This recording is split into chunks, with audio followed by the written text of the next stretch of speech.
really just overthought that. That's the coffee is leaving my system. I can It's feel starting it. to slowly drain on I its way out. can feel it. There's a Starbucks downstairs for the next break. You got to make sure you get yourself That's what down I have there. to do. I figured I'd be okay on the caffeine. So Kite bringing us what I will say team to kill Sage. Gohan with the Gotenks 16 shell. I had alluded to it earlier, but Gotenks 16 is one of my favorite shells post-patch. I think pre-Evo patch, it was a shell that I think was on the up and up, and just so many characters can work so well in front of. Shoutouts to Sage with his exact quote of why he didn't want to come today was, "I'm feeling a bit schlazy."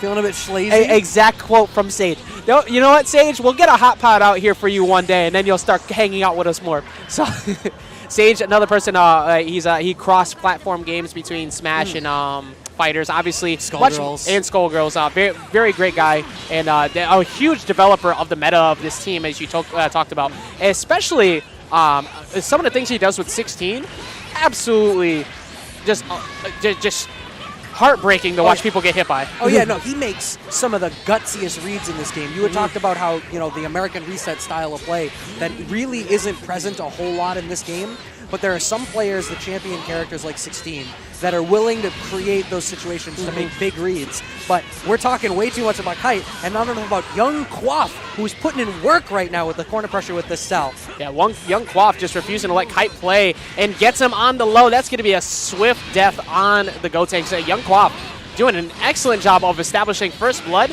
and kind of just looking unfazed by anything Kite wanted to do. And now he's got the installed Gohan back on point. This pretty much looks like it's the main center of his team. He's not going to pull that Goku in until it's at point where he needs the point where he needs to come back with him. And you're going to be seeing a whole lot of swaps between the Gohan and the Cell, and Kite just unable to deal with it so far.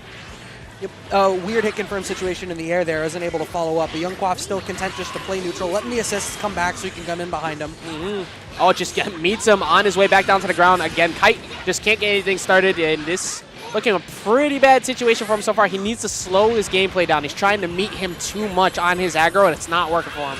Cashes out on the level 3 for the hard knockdown. I expect him to wake up Spark. There it is.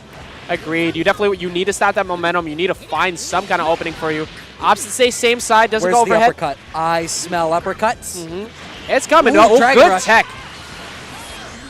Maybe young Quaff is better than me. It smelled like one was coming. Young Quaff's patience on defense has been strong, and every time he gets an opportunity to rush back in, Kite has not met him on the right situation.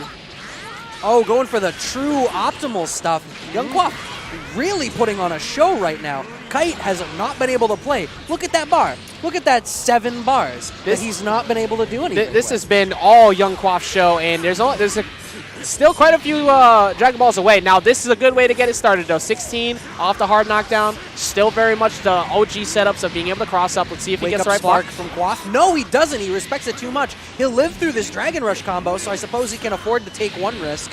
This has been a big thing for people today. Just opting to go for Dragon Rushes on these setups, and it's been working out. And what an answer! Just runs and gets the overhead. Kite is not in any way, shape, or form out of this yet. Oh, certainly not. He's going to, on the next hit, be able to, there's the big read. Look at the big brain on Brad. And young Quaff able to get a hit with the ballsiest 2H read at round start. Yeah, he knew. He took that book out like a week ago. I know you're trying to air on that new buff from the armor, and congrats. Please, I wrote a book report about that in the 3rd grade. Say, hold my huge foot, but now Kite getting an opening again. Now, granted, again, he doesn't have sparking, but he's consistently getting these level 3 mix-ups. I think Quaff at this point is probably going to pop sparking just to stop this shenanigans that have been going on. Yep, and there it is. Post vanish plus frames. He's got 1 hit left in him, Kite does. And he's doing a good job blocking it all so far. Negative, the Goku comes in to help out his son. That was a spat. Now that was a rock and a hard place right there. He took so much block strings, and young Quaff really just not letting him breathe, and finally pulling the trigger on that Dragon Rush, not anticipating it, and gets no tech available. Young Quaff really kind of establishing himself here. I have not seen this man before. Yeah, that was a super dominant game 1. We're going to see it's a shame we didn't get to see him. We do see a character swap. When in doubt, go to Bardock. We got the family, actually. Get the portrait together. We got Goku, Gohan, and Bardock coming through. The father, the son, and the Super Saiyan. Because there is not actually there is not a second father there. Goku's not a real dad, man. I wasn't positive if that's where you were going with it. He's not a real dad. Piccolo's not in that picture. In the words of Yondu from Guardians, he may be your father boy, but he ain't your daddy. Somebody needs to put that on Piccolo's face. Yeah, that is a huge missed opportunity that I have not seen yet pop up on Twitter. I don't know how nobody's done that yet. All right, so getting back into the mix, though. Kite opting to swap off. Looks like he's trying to play much more aggressive and realizing the shell wasn't working for him. But it doesn't really matter because Young Quaff just repeating the same success he had before. Yeah. So it's interesting, right? Because the character that put in the most work for Kite was the 16. And he changes to a fundamentally different team away from 16. That is very true, actually. 16 was the one who was getting him all the mix-ups at the end, and I don't know, maybe he just believes that this will work a little better. Yeah. Maybe a little bit more scrambly. This time he's certainly done more damage to Young Quaff's Gohan this round than he did in the last one. I mean, he's almost gotten a kill on it, but hasn't been able to finish his plate. And we're going to be seeing a swap soon. No, not that time. And finally drawn first blood. Worked out nicely for him. Maybe the character swap. I mean, sometimes even just going to character select is all it takes. I was about to say, just taking a moment to recollect yourself. There's nothing wrong with going to the character select screen just to realize, you know what, I got bodied. It's okay. Let me just take a second, and I can run this back. So Young Quaff this time sitting on a bunch of bar. Oh, I'm surprised that hit. It looked like it was a whiff. I'm intrigued at Kite's decision to just install in that situation, but it's working out nicely for him. And all this, this is very. He hadn't used his smash yet? Oh my God, this is exactly the same as what happened in the last game, only on the opposite side. And he anticipates the sparking and punishes him with 5N. Excuse me, this is the Kite we were waiting to see. So here's what happened. Kite found out that there was a downtime between the pools, and he went and he had himself a big sandwich, and he drank a big Coke. And he sat down and he got carb sleepy. And it took that ass whooping in the last game to wake him up. But you know what? Right. You know what? He's showing he's still hungry. He's going for that W right now, and Young Quaff has not been able to stop the appetite that is coming in from Kite. Yeah, as explosive as game 1 was, equivalently explosive for Kite in this game 2. Young Quaff down to 1 character, 7 bars, no sparking. The amount of 2Hs and reads on aggression Young Quaff had in the first game have relatively disappeared. Oh, that is so just... plot armor right there. This low-class Saiyan privilege. Oh, my God. He's so short he had to jump too high for the overhead. All right, look, only gods amongst men come back from this situation, and Young Quaff was not that in that time. Kite was able to just completely pretend that first game never happened. Game. He just exploded on this man. I'm surprised that Young Quaff decided not to take a breather as well, because that was in every way, shape, or form. This is a great way to get it started. Happy birthday already. And so smart. Did you see he went for the 2H smash earlier to put even more damage on the Goku to keep him in the combo? Exactly. If you can just chip that away and make them a little bit more afraid to go for the assist, that's a great spot. And again, Kite, I don't know what this man decided to do. In between that couple seconds there, somebody texted him like, yo, cut it out. Play right. Go. You're playing fighters. Oh, right. I'm playing fighters. Oh, right. I'm sorry. Okay. Whew. Oh, man. Oh, but Young Quaff finally sticking out a button. He said, no to press my space in neutral. Something about this game, the air-to-air neutral situation, so important.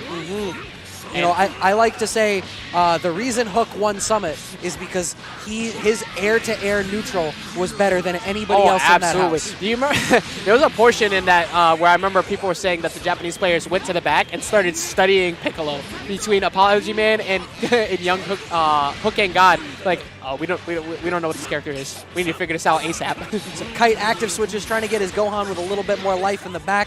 Oh, but it doesn't work out for him. Oh my God, the day 1 mix-ups using the jump 2M. And actually level 1ing his way out of that situation off the vanish, and Kite, all that momentum he had is suddenly starting to disappear. Young Quaff just got the better of 4 distinct scrambles to take out Kite's Gohan. And gets the quick air-to-air trade just to back him off, and just Kite finally getting something started here after what was such a mauling at the start there. Gets that level 3. I fully expect Quaff to go for Wake Up Spark. I agree. It's just at this point. Then again, he did get punished by 5N last time, and there it was. He was anticipating at that time again. Yep. It's good presence of mind from Quaff to play around it, instead electing to Spark after the failed Spark lift punish. opting to go for the mix-up instead of trying to continue to cash out combos. And now young Quaff currently buried in the corner, but avoids the Dragon Rush, runs back up, reestablishes pressure, but Kite able to get out of there. He gets the Vanish confirm. Is he going to try to tag Bardock back in? No, he's content to just keep the corner position. You know what? His success has been coming from this cell so far. The momentum is there. He has no meter, so he can't kill him right now. And he gets the scramble, gonna get him out of there and continue. He has 6 meters. This should lead to a level 3. Yeah, I mean, he could. The question is whether he wants to bother bringing in the Goku. It looks as though he does.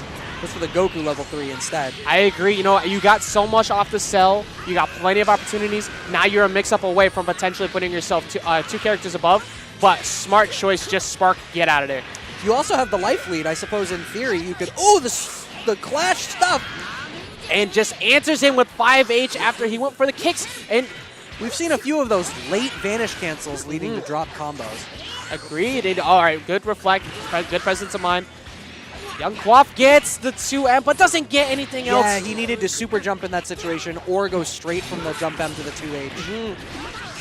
Oh, good answer with the Key Blast in the air, but doesn't convert. Again, this just so much messing up from both players right now, just trying to be the one to continue and get this character gone. Yeah, this is a super scrambly game.